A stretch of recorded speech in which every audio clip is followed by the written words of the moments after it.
হচ্ছে আমরা আবার কভার করা ট্রাই করব। তো এইটার রেফারেন্স হিসেবে আজকে যে স্লাইডগুলো সেটা রেফারেন্স হচ্ছে আমরা ইন্টারনেট থেকে নিচ্ছি, আর কিছু হচ্ছে বই থেকে, বয়েল স্টেটের বই, যেটা আমরা অলরেডি 1-2 পড়ে আসছি, সেখান থেকে নেওয়া হয়েছে।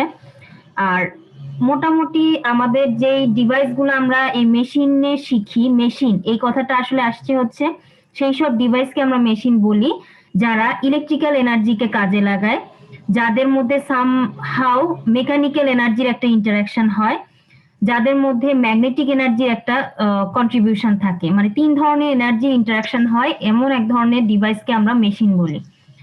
তো সব সময় আমাদের 3টা আসলে হয় না, তারপর আমরা ওভারঅল ডেফিনিশন দিতে গেলে মেশিন কাকে বলি, সেই সব ডিভাইস যেখানে ইলেকট্রিক্যাল এনার্জি থাকবে, একটা কন্ট্রিবিউশন থাকবে, মেকানিক্যাল এনার্জি কন্ট্রিবিউশন থাকবে, ম্যাগনেটিক এনার্জি কন্ট্রিবিউশন থাকবে। তো ওদেরকে মোটামুটি 2 ভাগে ভাগ করা যায় এই ধরনের ডিভাইসকে, তারা হচ্ছে জেনারেটর এবং মোটর। জেনারেটরে কি হয়, আমাদের মেকানিক্যাল এনার্জি আমরা দিব, ইনপুটে দিব, বাইরে থেকে দিব, দেওয়ার পরে সেটা ম্যাগনেটিক এনার্জিতে কনভার্ট হয়, হওয়ার পরে ফাইনালি ইলেকট্রিক্যাল এনার্জি পাই। আমাদের উদ্দেশ্য থাকে জেনারেটরে ইলেকট্রিক্যাল এনার্জি পাওয়া। তো সেটা পাওয়ার জন্য আমরা যে এনার্জিটা দেই সেটা হচ্ছে এই মেকানিক্যাল এনার্জি, আমরা ইনপুট দেই, আউটপুট হিসেবে পাই ইলেকট্রিক্যাল এনার্জি, মাঝে একটা জায়গায় ম্যাগনেটিক এনার্জি কনভার্সনটা হয়। এটা হলো জেনারেটর। এই কোর্সটাতে আমরা আসলে জেনারেটর পড়বো না, তেমন বলতে আসলে পড়বোই না। আমরা নেক্সট সেমিস্টারটাতে জেনারেটর, এক ধরনের জেনারেটর সম্পর্কে জানবো, সরি 2 ধরনের জেনারেটর জানবো। ওই 2টা জেনারেটর জানলেই দেখবা ঘুরে ফিরে সব জেনারেটরের ওয়ার্কিং প্রিন্সিপাল একই রকম। তারা হচ্ছে ফ্যারাডেজ ল অফ ইলেকট্রোম্যাগনেটিক ইন্ডাকশন, যেটা আমরা পড়ছিলাম আগে, সেটাই ফলো করে। সেম কাজটা মোটরেও হয়, সেও Faraday's law of electromagnetic induction follow করে। সেখানে ইলেকট্রো আছে, ম্যাগনেটিক আছে, আর মেকানিক্যাল ব্যাপারটা আছে। মোটরের ক্ষেত্রে কি হয়, মোটর যেটা ঘুরে, তার মানে সেখানে আমরা মেকানিক্যাল এনার্জি পাই, দিব কি ইলেকট্রিক্যাল এনার্জি, মাঝে একটা জায়গায় ম্যাগনেটিক এনার্জি কনভার্সন হবে। আমরা এই কোর্সটাতে এক ধরনের মোটর পড়বো, সেটা হচ্ছে ইন্ডাকশন মোটর। ওই মোটরটাও দেখবা বিভিন্ন রকম টাইপের হয়ে থাকে। ইন্ডাকশন মোটরটাও বিভিন্ন কনস্ট্রাকশনের উপর বেসিস করে মোটামুটি বিভিন্ন রকম হয়, তবে ওয়ার্কিং প্রিন্সিপাল ঘুরে ফিরে একই রকম। ইলেকট্রিক্যাল এনার্জি দেই, ইন্টারাকশন হয় ম্যাগনেটিক এনার্জির মাধ্যমে, দেন আউটপুটে আমরা মেকানিক্যাল এনার্জি পাই। আর এই কোর্সে আরেকটা জিনিস পড়বো, সেটা হচ্ছে ইন্ডাকশন মোটর পড়বো এবং ট্রান্সফরমার পড়বো আরেকটা।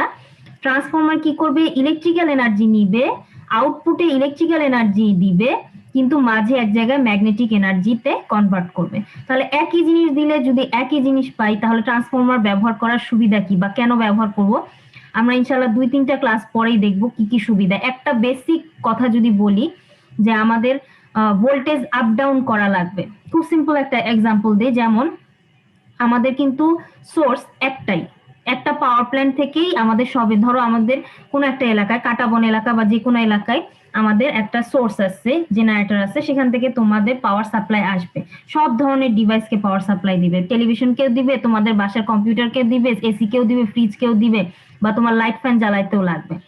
কিন্তু সব ডিভাইস কিন্তু একই ভোল্টেজে কাজ করে না। টেলিভিশনের ভোল্টেজ খুব কম লাগে, আবার আমাদের যে ফ্যানটা সেটা আবার ফুল ভোল্টেজ লাগে, 220 ভোল্টই লাগে।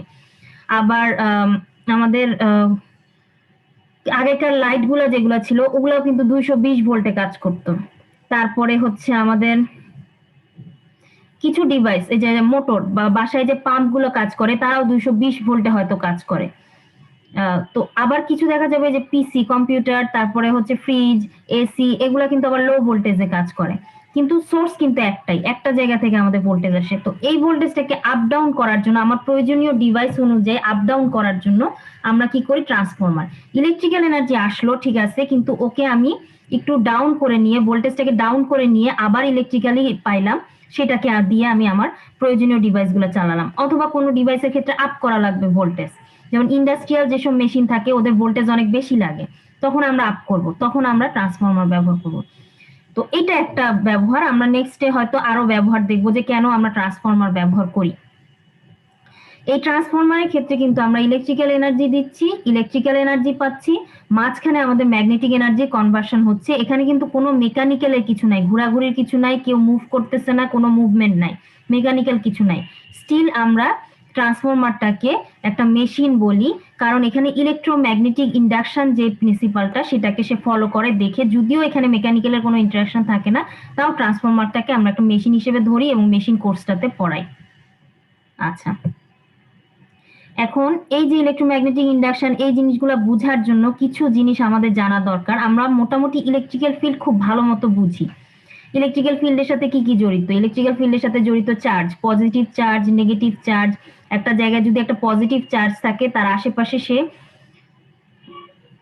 পজিটিভ চার্জ থাকে, তো সেই চার্জটা হচ্ছে, তার উপস্থিতিতে যদি অন্য একটা চার্জ আমি রাখি, সে এক ধরনের ফোর্স ফিল করে, সেটাকে আমরা রিপ্রেজেন্ট করি যে এখানে একটা ইলেকট্রিক্যাল ফিল্ড তৈরি হচ্ছে। ওই একটা বড় চার্জ যে রাখছি সেটার প্রভাবে একটা ইলেকট্রিক্যাল ফিল্ড তৈরি হচ্ছে, তার জন্য সে একটা ফোর্স ফিল করতেছে, আরেকটা চার্জকে আনার পর সে ফোর্স ফিল করতেছে।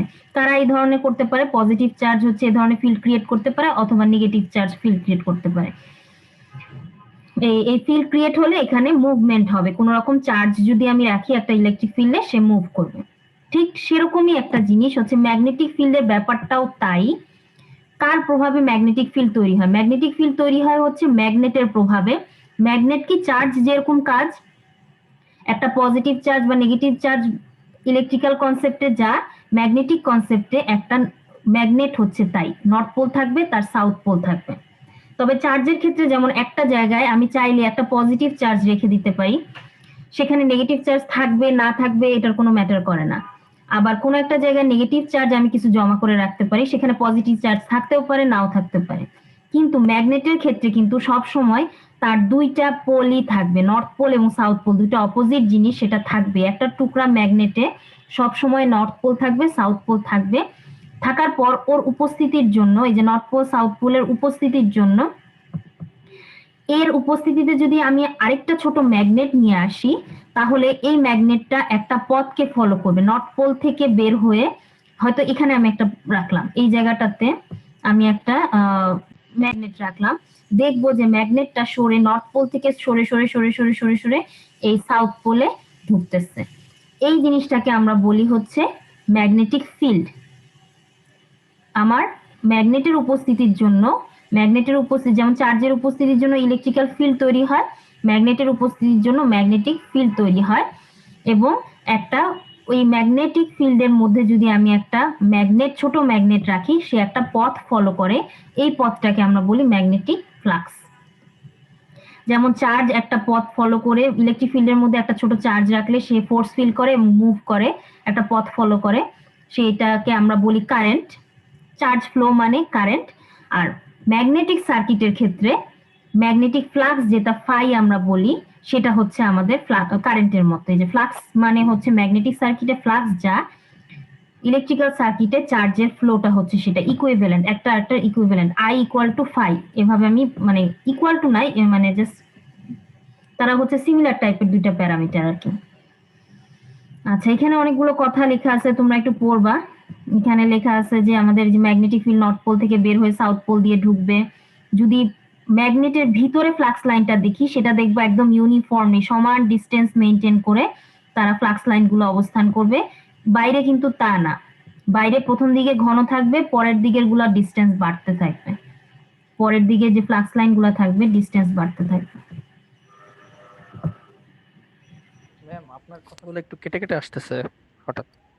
কেটে কেটে আসুক। এখন একটা হচ্ছে আমি রিপিট করতে পারি, আর তোমাদেরকে আমি রেকর্ড করতেছি, তো রেকর্ডটা দিয়ে দিব। আমার এন্ড থেকে যেহেতু রেকর্ড করতেছি, তোমাদের মনে হয় সমস্যা হবে না, মানে পরে যখন পাবা রেকর্ডিংটা তখন তোমাদের সমস্যা হবে না।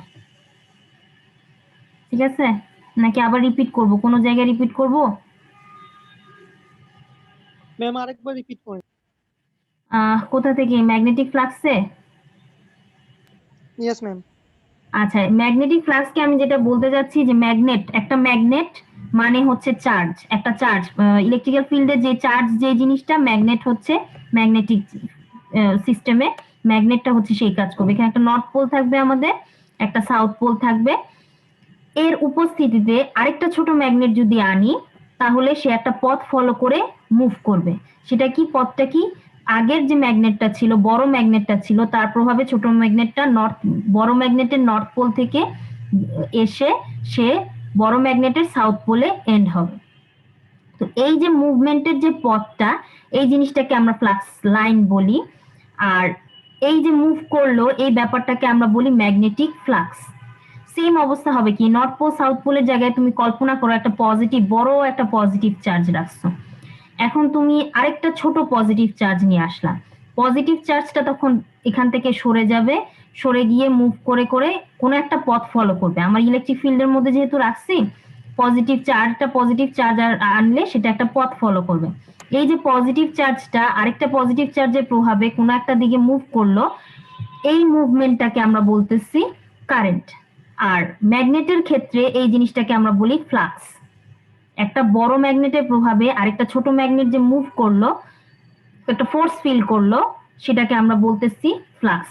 এর অ্যামাউন্টটাকে, পরিমাণটাকে আমরা বলতেছি ম্যাগনেটিক ফ্লাক্স।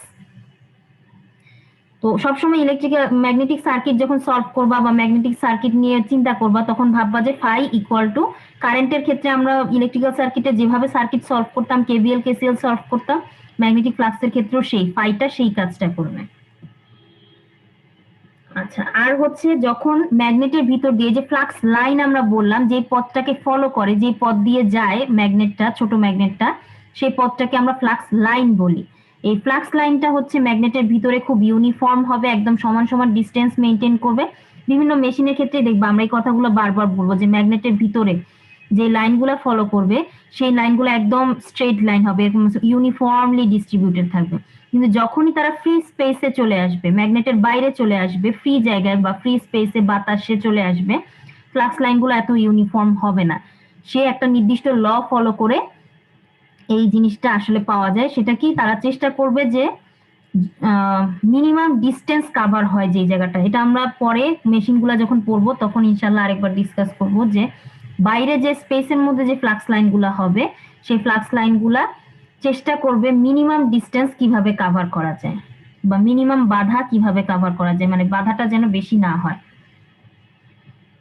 আচ্ছা, এরপরে এখানে দেখা আছে হচ্ছে যদি দুইটা, আমাদের একটার জায়গায় দুইটা ম্যাগনেট থাকতো, তাহলে কি হবে, যে দুইটা ম্যাগনেট যদি north pole south pole, north pole south pole সাজানো থাকে, তাহলে এই নর্থ পোল থেকে বের হয়ে এই সাউথ পোলে এন্ড হবে। এই নর্থ পোল সাউথ পোলের মধ্যে আমাদের একটা আবার ম্যাগনেটিক ফিল্ড থাকবে, সেটা কি নর্থ পোল থেকে বের হয়ে সাউথ পোলে ঢুকবে, নর্থ পোল থেকে বের হয়ে সাউথ পোলে ঢুকবে, আর এখান থেকে নর্থ পোল থেকে বের হয়ে সাউথ পোলে ঢুকবে। যদি অপোজিট থাকতো, south pole north pole, north pole south pole, আমরা জানি যে ম্যাগনেটের ক্ষেত্রে নর্থ নর্থ কিন্তু রিপালস করে, তাদের মধ্যে একটা বিকর্ষণ কাজ করে, সেম টাইপের পজিটিভ, এটা তো আমরা জানি ইলেকট্রিক ফিল্ডে পজিটিভ পজিটিভ চার্জ রিপালস করে, নেগেটিভ নেগেটিভ চার্জ বিকর্ষণ করে, আর পজিটিভ নেগেটিভ অ্যাট্রাক্ট করে। সেম অবস্থা এখানেও, নর্থ সাউথ অ্যাট্রাকশন করে আর নর্থ নর্থ রিপালস করে। রিপালস করার কারণে এখান থেকে এদিকে কোনো ফ্লাক্স ফ্লো হবে না, এখান থেকে এই পর্যন্ত ফ্লাক্স ফ্লো হবে না, ফ্লাক্সটা চলে যাবে এদিক দিয়ে ঘুরে এদিকে আসবে, নর্থ থেকে বের হয়ে সাউথে আসবে, নর্থ থেকে বের হয়ে সাউথে আসবে। বোঝা যাচ্ছে কি? এই জিনিসগুলো তোমাদের পুরানো পড়া, নতুন কিছু না। কথা কি আমার বোঝা যাচ্ছে? Yes, ma'am. এখান থেকে যতগুলো কথা বললাম তার একটাই কথা, ফ্লাক্স মানে হচ্ছে কারেন্ট যেরকম সেরকম কাজ। আর ম্যাগনেটিক ফিল্ড থেকে সবসময় নর্থ পোল থেকে ডিরেকশনটা বের হবে, সাউথ পোলে ঢুকবে। আর আরেকটা কনসেপ্ট হচ্ছে সবসময় ফ্লাক্স লাইন চেষ্টা করবে মিনিমাম ডিস্টেন্স কভার করতে। এই তিনটা কনসেপ্টই এখানে লাগবে, যেটা পরে মেশিনগুলোতে আমাদের কাজে লাগবে। জাস্ট এই তিনটা কথা।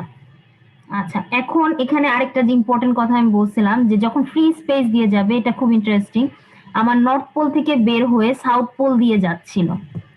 নর্মাল অবস্থায় ডিস্ট্রিবিউশনটা একদম সুন্দর, একটা এরকম গোল করে আসবে, সে যেরকম ভাবে বাতাস দিয়ে যাবে যাওয়ার কথা। মাঝখানে আমি একটা যেটা ঝামেলা করলাম, মাঝখানে আমি একটা সফট আয়রন নামে একটা ম্যাটেরিয়াল দিয়ে দিলাম। যখনই সফট আয়রন দিয়ে ম্যাটেরিয়াল দিয়ে দিলাম, তখন কি হবে,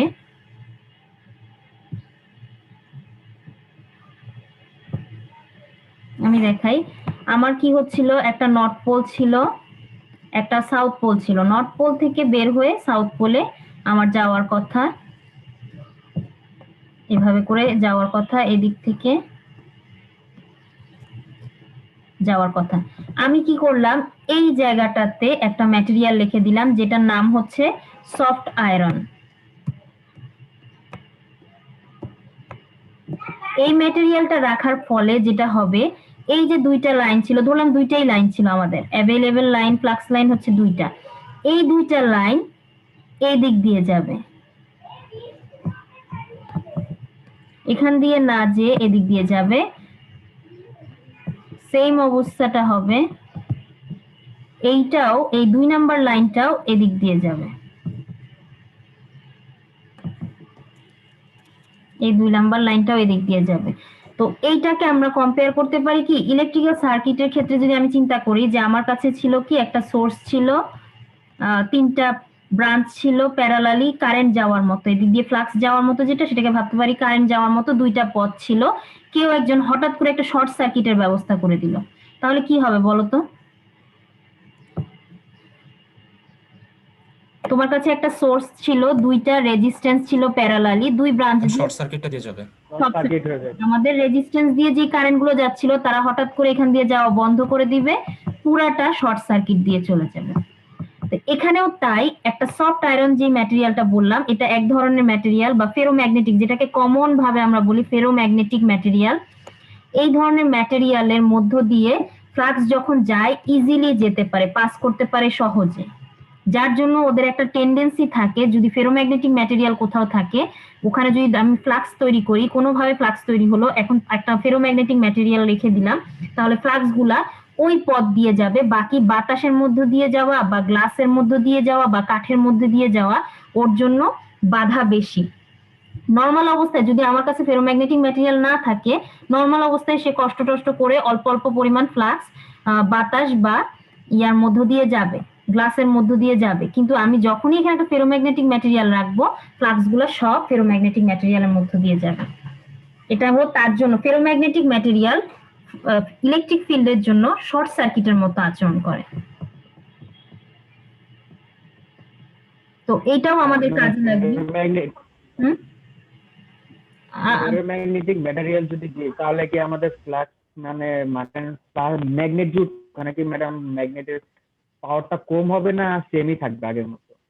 ম্যাগনেটের এই যে বড় ম্যাগনেটের স্ট্রেংথের কোনো চেঞ্জ হবে না, বড় ম্যাগনেটের স্ট্রেংথ চেঞ্জ হবে না। তার পাশে আচ্ছা আমি তার আবার পাশে যে একটু ফ্লাক্স হচ্ছে ওটা ম্যাডাম একটু দাঁড়াও এক সেকেন্ড, আমি আবার একটু এটা ক্লিয়ার করে আবার তোমাকে বলি। হ্যাঁ, তো ম্যাগনেটের তার যতটুকু স্ট্রেংথ সেম থাকবে, তার ফ্লাক্স লাইন, ধরো সে ফ্লাক্স লাইন তৈরি করতেছে হচ্ছে 50টা, হ্যাঁ আমি 50টা, আমি 6টা আঁকতেছি, ধরো সে 6টা তৈরি করতেছে, নর্মালি 6টা ইউনিফর্মলি ডিস্ট্রিবিউটেড হয়ে দূরে দূরে করে যাচ্ছে, কিন্তু আমি যদি একটা ফেরোম্যাগনেটিক ম্যাটেরিয়াল বসাই, এই 6টাই ঘন ঘন হয়ে এই ফেরোম্যাগনেটিক ম্যাটেরিয়ালের মধ্য দিয়ে যাবে। তাহলে কি তোমার মনে হবে না যে এদিকে কারেন্টটা মানে ফ্লাক্সটা অনেক বেশি যাচ্ছে, ফাই বেশি, হাই, এরকম মনে হবে না তোমার? কথাটা কি বোঝা গেছে? জি ম্যাডাম। আচ্ছা, এইটা কি তোমার কোশ্চেন ছিল না অন্য কোনো কিছু ছিল কোশ্চেন? মানে তোমার কোনো পরিবর্তন হবে নাকি এটাই জানতে চাই। মানে ফাইটা তোমার হাই হবে, যেহেতু বাধাটা কমে যাচ্ছে ফাই হাই হবে। তোমার এখানে দেখো কতটুকু কয়টা যাচ্ছে, এতটুকু জায়গার মধ্যে, এই যে এখান থেকে এই পর্যন্ত ডিস্টেন্সে মাত্র 6টা, সেখানে তোমার অল্প একটু ডিস্টেন্সের মধ্য দিয়েই 6টা যাচ্ছে, তাহলে ফাই বেশি না? ফ্লাক্স লাইন বেশি যাচ্ছে, তার মানে ফাই বেশি যাচ্ছে। জি ম্যাডাম, বুঝতে পারছি। অল্প এরিয়ার মধ্য দিয়ে বেশি পরিমাণ ফাই যাচ্ছে আমাদের, ফাইটা বাড়বে, কিন্তু ম্যাগনেটিক ফিল্ডের স্ট্রেংথটা সেমই থাকবে। আচ্ছা, এখন এইটা কিন্তু আমরা মোটর জেনারেটরে এই কনসেপ্টটা ইউজ করা হয়, যার জন্য মোটর জেনারেটরে আমাদের 2টা পার্ট থাকে, রোটর স্টেটর।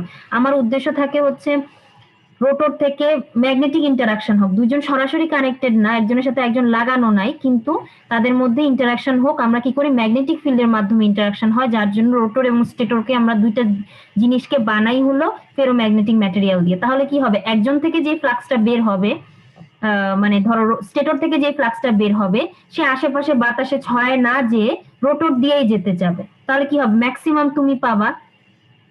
ধরো তোমরা 3 ফ্রেন্ড দাঁড়ায় আসছো, এখন আমি এমন ভাবে করব যে তোমাকে আমি একটু কাছে নিয়ে আসলাম, তাহলে বলটা তোমার ধরতে সুবিধা হবে। একই রকম এখানে আমি রোটরটাকে যদি ইজিলি অ্যাক্সেসিবল রাখি, তখন স্টেটর থেকে যা যা ম্যাগনেটিক ফিল্ড যাবে সব রোটর দিয়েই যাবে, আশপাশ দিয়ে নষ্ট হবে না ফেরোম্যাগনেটিক ম্যাটেরিয়াল দিয়ে যদি তৈরি করি।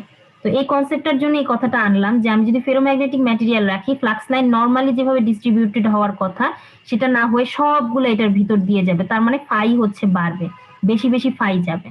ইলেকট্রিক্যালের মতোই ভাবতে পারো, শর্ট সার্কিট দিয়ে অনেক কারেন্ট যাবে, এটা ঠিক কথাই। বোঝা কি যাচ্ছে তোমাদের?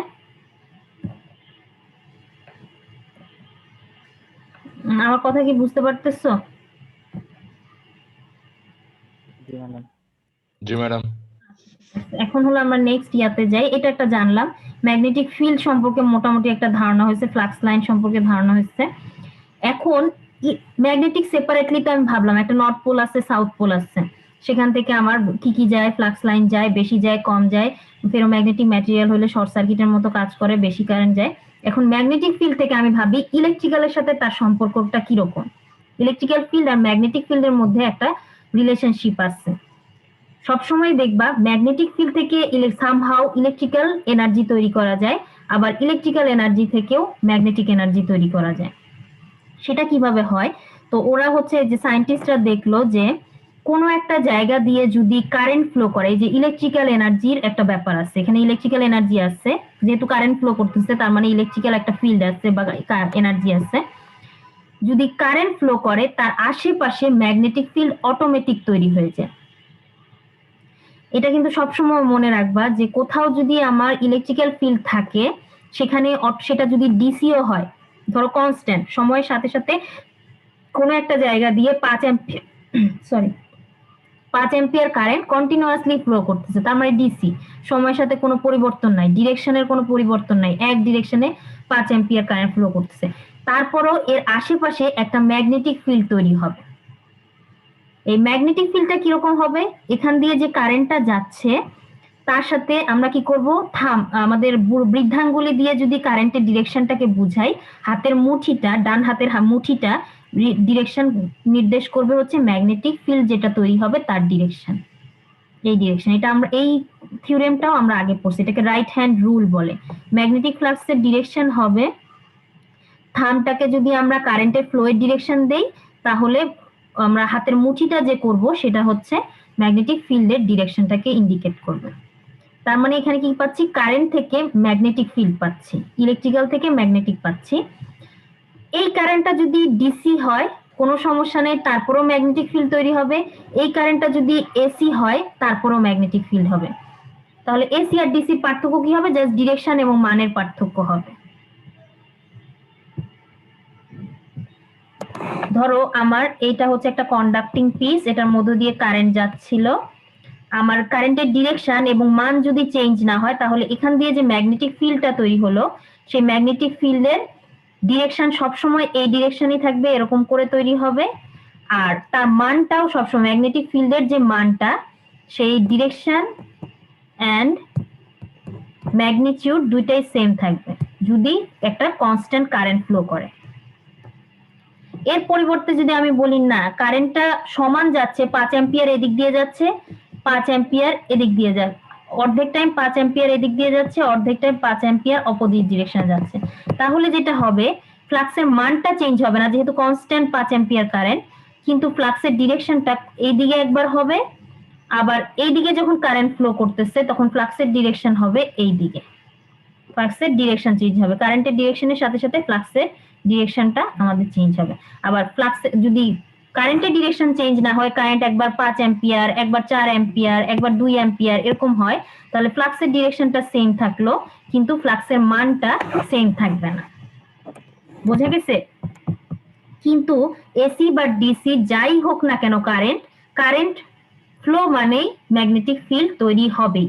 এটাও মাথায় রাখবা সব সময় যে কারেন্ট থাকা মানে ম্যাগনেটিক ফিল্ড তৈরি হবে। তোমরা অনেক সময় বলো ট্রান্সফরমারে, আমরা অনেক সময় বলি যে ট্রান্সফরমারে যদি আমি ডিসি সাপ্লাই দেই কি হবে, তো তোমরা প্রথমে বলবা কোনো ম্যাগনেটিক ফিল্ড হবে না, ডিসি সাপ্লাই দিলে কোনো ম্যাগনেটিক ফিল্ড হয় না। হবে, ডিসি কারেন্ট দিলেও ম্যাগনেটিক ফিল্ড তৈরি হবে। এসি কারেন্ট দিয়ে আমরা কাজ করি ট্রান্সফরমার, কিন্তু ডিসি দিলেও ম্যাগনেটিক ফিল্ড তৈরি হবে। আমরা যেই ধরনের কারেন্টই ফ্লো করাই না কেন আমাদের সবসময় ম্যাগনেটিক ফিল্ড তার সাথে একটা তৈরি হবে। আচ্ছা, এটা দেখাচ্ছে যে আমরা যদি কন্ডাক্টরটা এরকম স্ট্রেট লাইন না হয়ে একটা লুপের মতো হয় তাহলে কি হবে, প্রতি অংশের ছোট ছোট কারেন্ট, এইদিকে কারেন্ট ডিরেকশন সেই জন্য এখানে গোল, এইদিকে কারেন্ট ডিরেকশন সেই জন্য এখানে গোল, এইদিকে কারেন্টের ডিরেকশন সেই জন্য এটার চারপাশে গোল করে ফ্লাক্স লাইন বা ইলেকট্রিক ম্যাগনেটিক ফিল্ড তৈরি হলো, ম্যাগনেটিক ফিল্ড তৈরি হলো, ম্যাগনেটিক ফিল্ড তৈরি হলো, ম্যাগনেটিক ফিল্ড তৈরি হলো। এই যে ছোট ছোট ছোট ছোট ম্যাগনেটিক ফিল্ড তৈরি হলো তার সামেশনটা দেখা যাবে এই দিক বরাবর। এই জন্য রাইট হ্যান্ড রুলটাকে আবার উল্টাও বলতে পারে। আগেবার কি বলছিলাম, রাইট হ্যান্ড রুলের থামটা যদি আমাদের কারেন্ট ডিরেকশন করে, হাতের মুঠিটা রিপ্রেজেন্ট করবে ম্যাগনেটিক ফিল্ড। এই ক্ষেত্রে আমরা ভাবতে পারি এটা তো একটা তো গোল লুপ, আমরা যদি মুঠিটাকে কারেন্ট ধরে নিয়ে লুপ বরাবর কারেন্টের ডিরেকশনটা ধরে নেই তাহলে দেখবা থামটা এই ক্ষেত্রে ফ্লাক্স রিপ্রেজেন্ট করবে। এখানে হচ্ছে থাম দিয়ে কারেন্ট রিপ্রেজেন্ট করছি, সো মুঠিটা হচ্ছে গোল গোল ফ্লাক্স রিপ্রেজেন্ট করছে। এই ক্ষেত্রে কারেন্টটা যেহেতু গোল একটা পথ দিয়ে যাচ্ছে, সো হাতের মুঠিটা যদি কারেন্টের ডিরেকশন বরাবর ধরি আমার ফ্লাক্সটা হচ্ছে উল্টাটা হবে, থাম দিয়ে ফ্লাক্স বুঝাবে। বোঝা গেছে?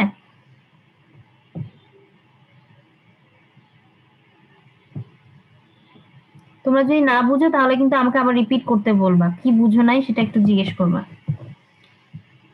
আচ্ছা, এখন দেখো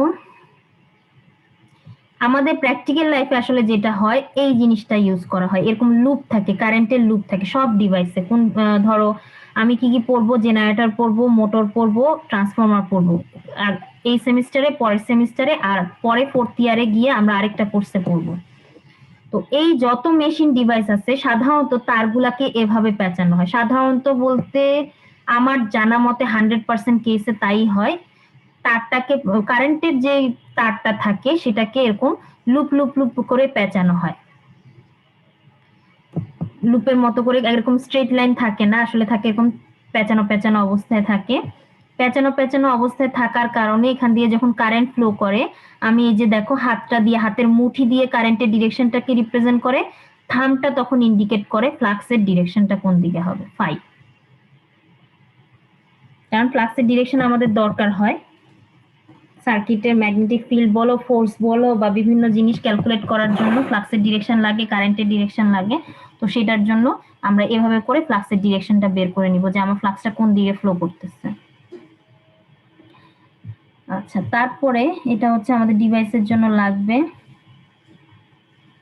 এইটা হচ্ছে আমরা ছোটবেলায় যা যা ডেফিনেশন পড়ছিলাম যে ফ্লাক্স তো ফাই, তাকে যদি এরিয়া দিয়ে ভাগ করি, যেই এরিয়াটা দিয়ে ফ্লাক্সটা ফ্লো করতেছে সেটা দিয়ে যদি ভাগ করি একটা ম্যাগনেটিক ফিল্ড ডেনসিটি পাই, একটা প্যারামিটার পাই যেটাকে আমরা নাম দেই B. Magnetic field density B equal to phi by A, normal একটা ইকুয়েশন। ফ্লাক্সকে জাস্ট যেই ফ্লাক্সটা ধরো 6টা ফ্লাক্স যাচ্ছে 1 মিটার স্কোয়ার দিয়ে, তাহলে ম্যাগনেটিক ফ্লাক্স ডেনসিটি কি হবে, এই 6 বাই 1 মিটার স্কোয়ার। তো এটারই ইউনিট আছে টেসলা, হচ্ছে ম্যাগনেটিক ফ্লাক্স ডেনসিটি বি এর ইউনিট হচ্ছে টেসলা, আর ফ্লাক্সের ইউনিট হচ্ছে weber. Weber per meter square হচ্ছে হয় টেসলা, এসআই ইউনিট হচ্ছে টেসলা, আর আরেকটা ইউনিট আছে হচ্ছে গস। এত ইম্পর্টেন্ট না এই ইউনিটগুলা, জাস্ট জানার জন্য। ওয়েবার, ফ্লাক্সের ইউনিট হবে ওয়েবার, আর ম্যাগনেটিক ফিল্ড ডেনসিটি ইউনিট হবে টেসলা, এবং সেটাকে বি দিয়ে রিপ্রেজেন্ট করা হয়। আচ্ছা, এরপরে এই যে আমরা আস্তে আস্তে সার্কিটে ঢুকতেছি, প্রথম কনসেপ্ট কি পাইছি, ম্যাগনেটিক ফিল্ডের প্রথম কনসেপ্ট পাইছি যেটা কারেন্টের রিপ্রেজেন্টেটিভ ফ্লাক্স। আরেকটা জিনিস আছে সেটা হচ্ছে পারমিয়াবিলিটি। পারমিয়াবিলিটি ইলেকট্রিক্যাল সার্কিটে যে জিনিসটা কন্ডাক্টিভিটি, সিগমা নামে একটা প্যারামিটার ছিল, সিগমা বা রো। রো কি তোমাদের মনে থাকার কথা, আমরা ইলেকট্রিক্যাল সার্কিটে আমাদের ছিল রেজিস্ট্যান্স, যেটা রেজিস্ট্যান্স ইকুয়াল টু হচ্ছে রো এল বাই এ। এল হচ্ছে আমার যে কন্ডাক্টর তার লেন্থ, এ হচ্ছে যেই সারফেস দিয়ে কারেন্টটা পাস করতেছে তার এরিয়া, রো হচ্ছে রেজিস্টিভিটি। রো এর উল্টাটা ছিল হচ্ছে 1 বাই সিগমা, রো ছিল 1 বাই সিগমা। এই সিগমাটাকে আমরা নাম দিতাম কন্ডাক্টিভিটি, মানে কি পরিমাণ এই কন্ডাক্টরের মধ্য দিয়ে কারেন্ট পাস করা ইজি হবে। কন্ডাক্টিভিটি যত বেশি তার মানে ইজিলি কারেন্ট পাস করতে পারবে, কন্ডাক্টিভিটি যত কম কষ্ট হবে, আমার কারেন্ট পাস করতে কষ্ট হবে। ঠিক সেম জিনিসটা হচ্ছে মিউ, পারমিয়াবিলিটি। পারমিয়াবিলিটি মানে পাস করার ক্যাপাবিলিটি, পারমিয়াবিলিটি ছেদ করে যেতে পারে। তার মানে একটা ম্যাগনেটিক ম্যাটেরিয়ালের মধ্য দিয়ে, ম্যাগনেটিক যে কোনো ম্যাটেরিয়াল, যেমন হচ্ছে একটা গ্লাস, একটা ফ্রি স্পেস, একটা বাতাস, অথবা ভাবো হচ্ছে ফেরোম্যাগনেটিক ম্যাটেরিয়াল যেমন আয়রন, স্টিল, শীট স্টিল, অথবা কপার, অ্যালুমিনিয়াম, যে কোনো ম্যাটেরিয়ালের মধ্য দিয়ে ম্যাগনেটিক ফিল্ডটা যে যাবে, সে ইজিলি যাবে নাকি যেতে কষ্ট হবে, ফ্লাক্সটা যেতে, ফাই যেতে কষ্ট হবে না ইজিলি যাবে, সেটার প্যারামিটার হচ্ছে মিউ। মিউ যত বেশি হবে কোনো ম্যাটেরিয়ালের, আমরা বুঝবো তার মধ্য দিয়ে বেশি বেশি ফ্লাক্স যেতে পারবে। মিউ যত কম হবে আমরা বুঝবো তার মধ্য দিয়ে ফ্লাক্স যেতে কষ্ট হবে।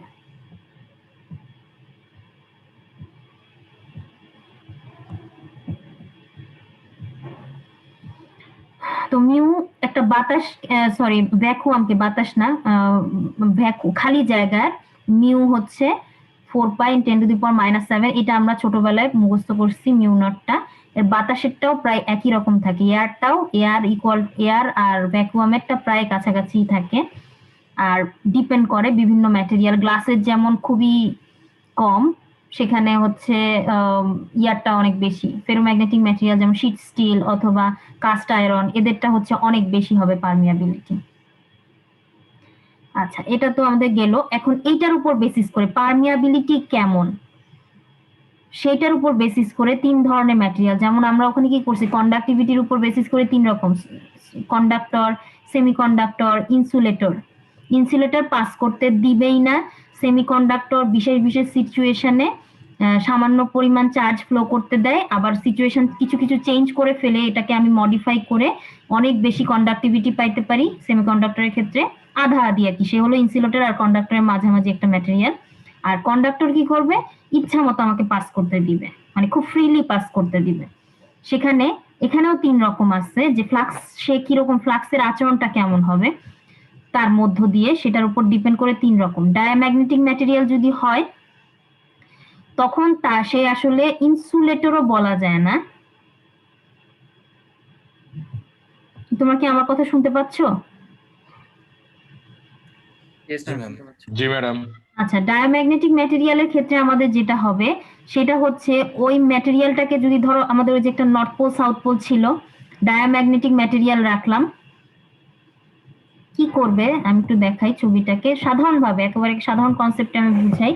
যে আমি একটা নর্থ পোল সাউথ পোল এনে রাখলাম, এখানে হচ্ছে ডায়াম্যাগনেটিক ম্যাটেরিয়াল রাখলাম, ফ্লাক্স লাইনটা এদিক দিয়ে যাবে, যখন সবার টেন্ডেন্সি থাকবে না, সবাই এদিক দিয়ে যেতে চাবে না, যেই কয়টা যাওয়ার, এই দিকে যাওয়ার কথা সেটা ধরো গেল, যাওয়ার পরে এই ডায়াম্যাগনেটিক ম্যাটেরিয়াল কি করবে, উল্টা ওকে অপোজ করবে, আরো ক্যান্সেল আউট করে দিবে। এ যে এদিক দিয়ে যাচ্ছিল ফ্লাক্স লাইনটাকে, সেটাকে এদিক দিয়ে উল্টা সে ক্যান্সেল আউট করবে ডায়াম্যাগনেটিক ম্যাটেরিয়ালের ক্ষেত্রে। আমি যদি, মানে সে আরো ম্যাগনেটিক ফিল্ডটাকে আরো উইক করে দিবে, দুর্বল করে দিবে। আর নর্থ পোল সাউথ পোল, এখানে যদি আমি প্যারাম্যাগনেটিক ম্যাটেরিয়াল রাখি তাহলে এটাকে সে স্ট্রং করবে, কিন্তু খুব বেশি না, অল্প পরিমাণ। তার টেন্ডেন্সি খুব বেশি যে সে পাস করতে দিবে এমন না। এখান দিয়ে যদি রাখি একটু বেশি হয়তো যাবে, বেশি বেশি ফ্লাক্স যাবে এদিক দিয়ে, একটু বেশি স্ট্রং হবে, কিন্তু সেটা খুব বেশি পরিমাণ না। কিন্তু এর পরিবর্তে যদি আমি ফেরোম্যাগনেটিক ম্যাটেরিয়াল রাখি তাহলে সব ফ্লাক্স লাইন এদিক দিয়ে যেতে চাবে, সে আরো স্ট্রং করবে ম্যাগনেটিক ফিল্ডটাকে, এদিক দিয়ে সবাই যেতে চাবে। এটা হচ্ছে কন্ডাক্টরের মতো কাজ করবে। এটাকে আমি কাইন্ড অফ সেমি কন্ডাক্টর বলতে পারি। আর এটাকে ঠিক ইনসুলেটর বলা যায় না, কারণ ইনসুলেটর তো জাস্ট যাইতে দেয় না, আর এ উল্টা কি করবে, অপোজ করে দেয়। ম্যাগনেটিক ফিল্ডের ক্ষেত্রে যেটা হয়, সে আরো উল্টা যে দিক থেকে ইয়া করতেছিল সেটাকে উল্টা অপোজ করে দেয়। কাইন্ড অফ আমি equivalent to insulator kind of বলতে পারি আর কি, পুরোপুরি হয় না ইনসুলেটরের কনসেপ্টটা।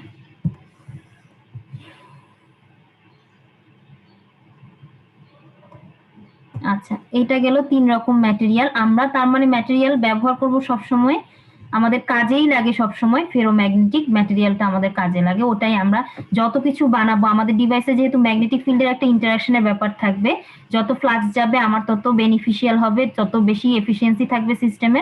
সো আমরা সবসময় ফেরোম্যাগনেটিক ম্যাটেরিয়াল ব্যবহার করব। আমাদের যা যা ডিভাইস বানাবো সব ফেরোম্যাগনেটিক ম্যাটেরিয়াল দিয়ে বানাবো, ট্রান্সফরমার, মোটর, জেনারেটরের যত পার্ট আছে সব আমরা ফেরোম্যাগনেটিক ম্যাটেরিয়াল দিয়ে বানাই। তো এটা একটা কনসেপ্ট যে ম্যাগনেটিক আসলে কি হয়, একটা পিস অফ ম্যাটেরিয়াল আমি নিলাম, নেওয়ার পরে সব ম্যাটেরিয়ালের মধ্যে যেটা থাকে ছোট ছোট এরিয়া থাকে, যেটা আমরা পড়ছি যে ডোমেইন বলে, ছোট ছোট কতগুলো এরিয়া থাকে। একটা পিস অফ ম্যাটেরিয়াল নিলাম, একটু দেখাই তোমাদেরকে।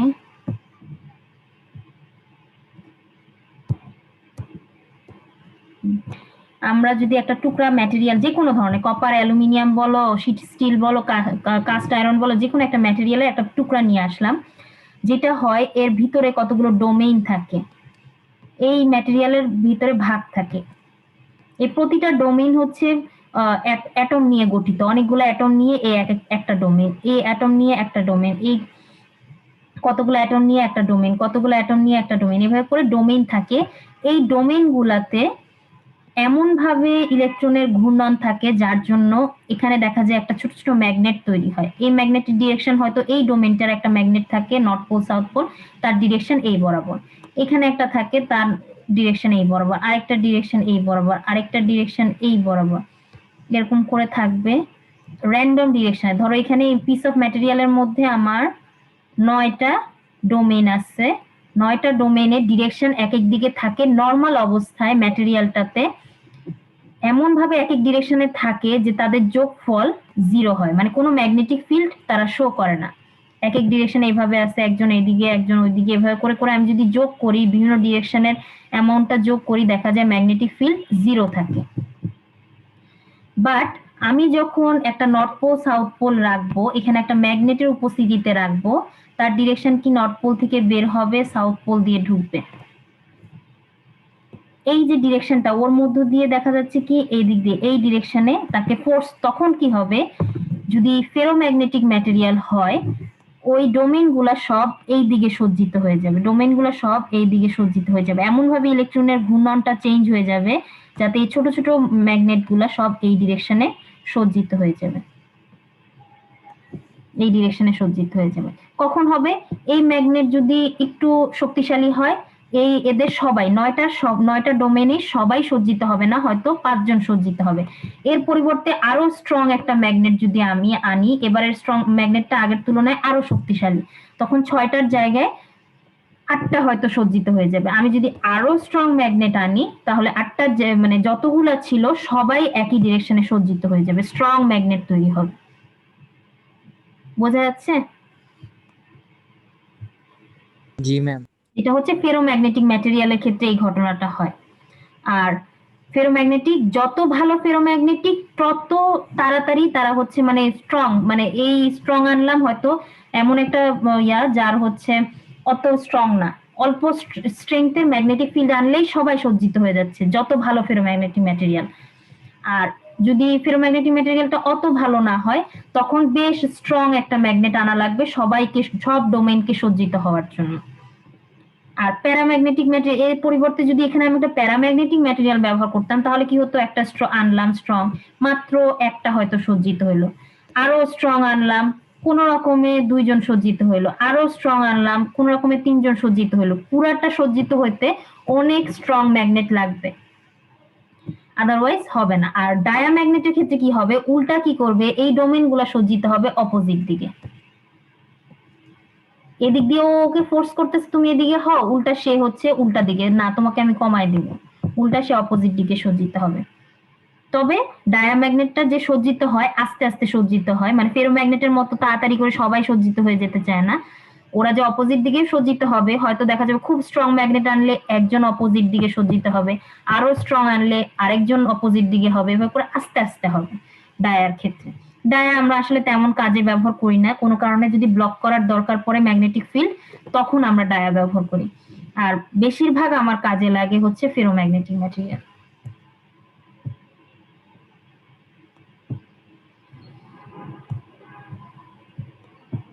এখানে সেটাই দেখানো হয়েছে যে আমার ম্যাগনেটিক ফিল্ডের ডিরেকশন এইদিকে এইদিকে এইদিকে এদিকে, আমার ডোমেইন গুলো এতটুকু ডোমেইন সজ্জিত হয়েছে, একটা ডোমেইন, এখানকার একটা ডোমেইন, এখানকার একটা ডোমেইন। আমি যদি ম্যাগনেটিক ফিল্ডটাকে দেখো তীর চিহ্ন অনেক বাড়াই দিচ্ছি, তার মানে বেশি পরিমাণ ম্যাগনেটিক ফিল্ডের স্ট্রেংথটা বাড়াই দিলাম, যে ম্যাগনেটটা ব্যবহার করছি সেটা আরো স্ট্রং ব্যবহার করলাম, তাহলে দেখো আরো বড় অংশ একই ডিরেকশনে সজ্জিত হয়ে গেল। আমি যখন আরো বেশি স্ট্রেংথ ব্যবহার করব, আমার সবগুলা ডোমেন এক ডিরেকশনে সজ্জিত হয়ে গেল। এই অবস্থাতে এটা হচ্ছে একদম শর্ট সার্কিটের মতো আচরণ করতেছে, সবাই এটার ডিরেকশনে সজ্জিত হয়ে গেছে। আচ্ছা, এখন রেজিস্ট্যান্স, আমি একটু আগে বলছিলাম না রেজিস্ট্যান্স যা ম্যাগনেটিক ফিল্ডেও, তাহলে রেজিস্ট্যান্সের একটা কনসেপ্ট আছে, সেটা কি রিলাক্টেন্স। এটার নাম আমরা দেই রিলাক্টেন্স, আরটাকে একটু ঘুরায় পেঁচায় আঁকি, এটার নাম হচ্ছে রিলাক্টেন্স, যে কোন ম্যাটেরিয়াল কতটুকু বাধা দিবে। বোঝাই যাচ্ছে আমার ফেরোম্যাগনেটিক ম্যাটেরিয়াল ভালো, যেগুলা তাড়াতাড়ি সজ্জিত হয়ে যায় যাদেরটা, তারা হচ্ছে তাদের রিলাক্টেন্স অনেক কম, তাদের বাধা অনেক কম। ফেরোম্যাগনেটিক যাদের ডোমেন সজ্জিত হতে সময় লাগে, বেশি বেশি স্ট্রং ম্যাগনেট লাগে, তাদের বাধা হচ্ছে অনেক বেশি। এটার সূত্রটা কি? রো এল বাই এ, তো এল আছে এ আছে, রো এর পরিবর্তে আমি কি বলছিলাম 1/σ, এখানে হচ্ছে 1/σ ইকুয়াল টু হচ্ছে 1/μ, মানে মিউ আর সিগমা তো সেম, পারমিয়াবিলিটি আর কন্ডাক্টিভিটি সেম, সো এখানে আমরা 1/μ করছি আর কি। এই মিউটা হচ্ছে আমাদের কন্ডাক্টিভিটির কনসেপ্ট। আচ্ছা, এইটা তো গেল, রিলাক্টেন্স পেয়ে গেছি, আই পেয়ে গেছি, মানে রিলাক্টেন্স হচ্ছে আমাদের অপোজিশন, আমরা পেয়ে গেছি কারেন্টের জায়গায় পাইছি ফ্লাক্স, তাহলে ফ্লাক্স এটা কি হবে? ওহমস ল ফলো করবে। ওহমস ল কি? V equal to I R, বা I equal to V by R. এই যে সূত্র, আই মানে হচ্ছে ফাই, দেখো আই মানে ফাই, আর মানে হচ্ছে রিলাক্টেন্স, আর ভি যেটা ভোল্টেজ, সেটাকে আমরা ভোল্টেজের অনেক রকম নাম আছে, ভোল্টেজ বলি, পটেনশিয়াল বলি, ইলেকট্রোমোটিভ ফোর্স। ভোল্টেজের আরেকটা আছে ইলেকট্রোমোটিভ ফোর্স। এই ভোল্টেজের কারণে কিন্তু আমরা বলি না যে একটা চার্জ ফ্লো করে, কেন ফ্লো করে? ওখানে একটা ইলেকট্রিক ফিল্ড আছে, ওইটা ইলেকট্রিক ফিল্ডেরই আরেকটা কনসেপ্ট আমরা, মানে একই জিনিস না, বাট ওখানে আসলে কি হয়, ইলেকট্রিক ফিল্ডের জায়গায় ওখানে ভাবতে পারি ওখানে হচ্ছে একটা ইলেকট্রোমোটিভ ফোর্স আছে, একটা ফোর্স আছে যে তাকে ফোর্স করে, সেটা কি? ভোল্টেজ। আমরা যখন কোনো একটা জায়গায় ভোল্টেজ দেই, ব্যাটারি অ্যাপ্লাই করি, তখনই কিন্তু কারেন্ট ফ্লো করে, দেখেই লাইটটা জ্বলে। আমি যখন একটা ভোল্টেজ দেই তখন একটা কারেন্ট ফ্লো, তখন হচ্ছে ইলেকট্রনকে বলে যে তুমি একটা ফোর্স ফিল করতেছো, তুমি মুভ করো, ইলেকট্রন মুভ করে, তার দিয়ে মুভ করে, তারটা গরম হয়, লাইটটা আমাদের জ্বলে থাকে। তো এই যে ভোল্টেজটা যেটা ওকে ফোর্স করতেছে, সেটা হলো ইলেকট্রোমোটিভ ফোর্স। সেটারই আরেকটা কনসেপ্ট ম্যাগনেটের ক্ষেত্রে, ম্যাগনেটোমোটিভ ফোর্স।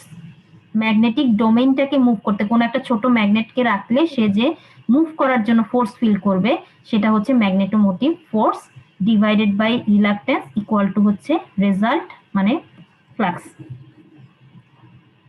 তো ম্যাগনেটিক মোটিভ ফোর্স যখন ম্যাগনেট আমরা বানাই, এটা এই কনসেপ্টটা পরে পড়ি, আমরা একটু পরে অন্য জায়গায় যাই, দেখি এখানে কি, এখানে এই কথাই বলা হয়েছে magnetic motive force, electromotive force. আচ্ছা, এখানে আরো ডেফিনেশন, সেটা না করে আমি তোমাদের ম্যাম আমাদের তো ম্যাম 1:50 ম্যাম টাইম হয়ে গেছে ম্যাম, আপনি কি প্রেজেন্ট নেবেন না ম্যাম? প্রেজেন্ট ওই যে তোমাদের ইয়া তো আমার কাছে চলে আসবে, তোমাদের রিপোর্ট চলে আসবে, এই জন্য বারবার বলতেছি যে সবাই তোমাদের নামটা চেঞ্জ করে আইডিটা দিয়ে রাখো, আমার কাছে রিপোর্ট চলে আসে প্রতিদিন।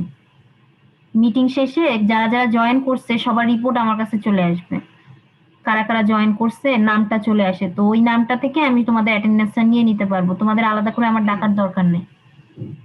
ম্যাম কাইন্ডলি আজকের ক্লাসটা একটু দেওয়া যাবে আরেকবার, মানে আপলোড করে দেওয়া যাবে শুধুমাত্র আজকেরটা?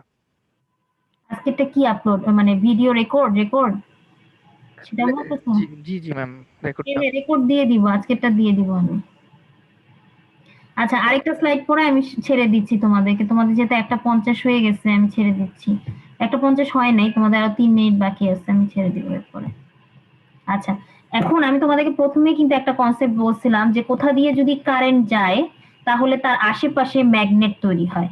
তাহলে কি আমি চাইলে কিন্তু কারেন্ট দিয়ে, আমরা সবসময় কি করি, আমাদের বাসায় একটা চুম্বক কিনে নিয়ে আসি, সেটা দিয়ে নর্থ পোল সাউথ, সেটার মধ্যে নর্থ পোল সাউথ পোল আছে, সেটা দিয়ে আমি চুম্বকের যে কাজটা বা ম্যাগনেটিক ফিল্ডের যে কাজটা সেটা এটা দিয়ে চালাই। কিন্তু পরে যখন দেখা গেল যে একটা ইলেকট্রিক ফিল্ড যেখান দিয়ে ফ্লো করে সেটার কারণেও ম্যাগনেটিক ফিল্ড তৈরি হয়, তার মানে কি ইলেকট্রিসিটি দিয়েও আমি ম্যাগনেট তৈরি করতে পারবো।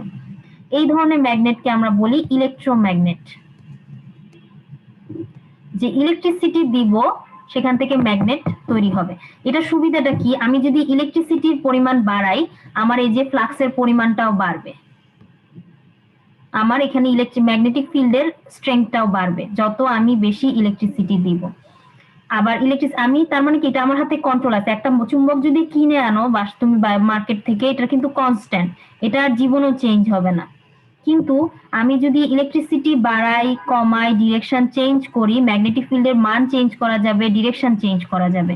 তো এটা হচ্ছে একটা আমার জন্য, এই ম্যাগনেট তৈরি করা আমার জন্য খুব কনভিনিয়েন্ট এবং এফিশিয়েন্ট একটা সিস্টেম, যে ইজিলি আমি একটা ম্যাগনেট বানাইতে পারবো আমার পছন্দ মতো স্ট্রেংথে ইলেকট্রিসিটি দিয়ে কন্ট্রোল করে। এইটাকে আমরা বলি ইলেকট্রোম্যাগনেট। তো এই ইলেকট্রোম্যাগনেটের দিয়েই আসলে আমরা যত ডিভাইস বানাবো ইলেকট্রোম্যাগনেট সেখানে তৈরি হবে। এই যে ইলেকট্রোম্যাগনেটের যে তৈরি হইলো তার স্ট্রেংথ কি হবে, N ইন্টু আই। আই মানে কি পরিমাণ কারেন্টটা তুমি ফ্লো করাইতেছো ওর মধ্য দিয়ে, এনটা হচ্ছে এই যে কারেন্ট ফ্লো করাচ্ছ তার প্যাচ সংখ্যা কত। আমি যে প্যাচাচ্ছি, এই যে তারটাকে প্যাচাইছি, প্যাচায় কারেন্টটা ফ্লো করতেছি, এই কারেন্ট আই পরিমাণ হয়তো 5 অ্যাম্পিয়ার ফ্লো করাচ্ছি, প্যাচাইছি হচ্ছে 10টা প্যাচ দিছি, তাহলে 10 ইন্টু 5 অ্যাম্পিয়ার মানে 50 স্ট্রেংথের আমরা একটা ম্যাগনেট তৈরি করতে পারবো।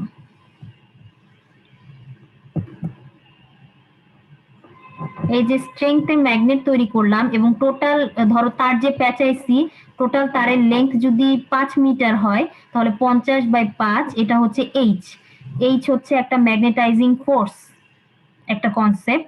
এই এইচটা তৈরি হবে, এইচ ইলেকট্রিক ফিল্ড যে জিনিসটা, এইচটা হচ্ছে ম্যাগনেটিক ফিল্ড আমরা ভাবতে পারি। ইলেকট্রিসিটির ক্ষেত্রে ইলেকট্রিক ফিল্ডের ই যেটা, সেটাকে আমরা এইচ ভাবতে পারি ম্যাগনেটিক ফিল্ডের জন্য। এইচ ইকুয়াল টু হচ্ছে NI/L। এই জিনিসগুলো আমরা জানি already. Ampere turn per meter, এটা ইউনিট হচ্ছে অ্যাম্পিয়ার, যেহেতু আই এর অ্যাম্পিয়ার, এন হচ্ছে কত প্যাচ দেওয়া হয়েছে সেটা হলো টার্ন, কতটা turn, ampere turn per meter, length হচ্ছে এল। ওকে, আমরা হচ্ছে আজকে শেষ করলাম, আমাদের 15টা স্লাইড পর্যন্ত শেষ করলাম। নেক্সট ক্লাসে ইনশাল্লাহ এখান থেকে আমরা আবার শুরু করব। ঠিক আছে, আমি স্লাইডগুলো দিয়ে দিব, রেকর্ডিংটা দিয়ে দিব, কোর্স আউটলাইনটা দিয়ে দিব আজকে। তোমাদের কারো কোনো কথা আছে আর?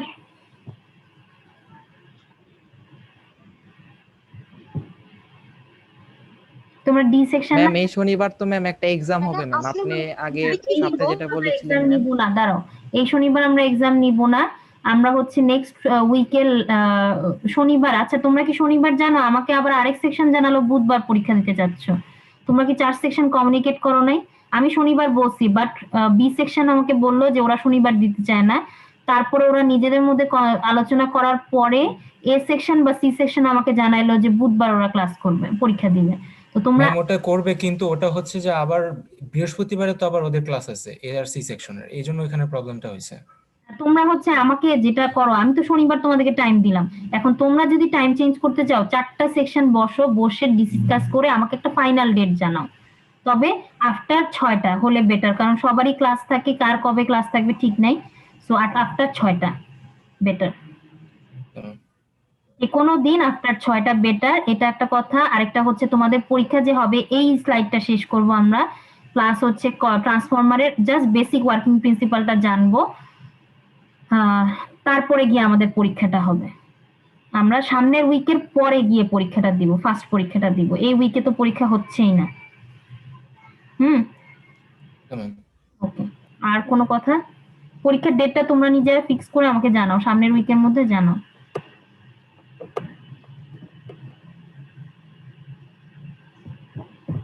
তোমরা যদি ডি সেকশন চলে যেতে চাও তাহলে চলে যেতে পারো, আমি এখন হচ্ছে বি সেকশনকে পড়াবো আর কি। ম্যাম এটা বইয়ের কোন চ্যাপ্টার?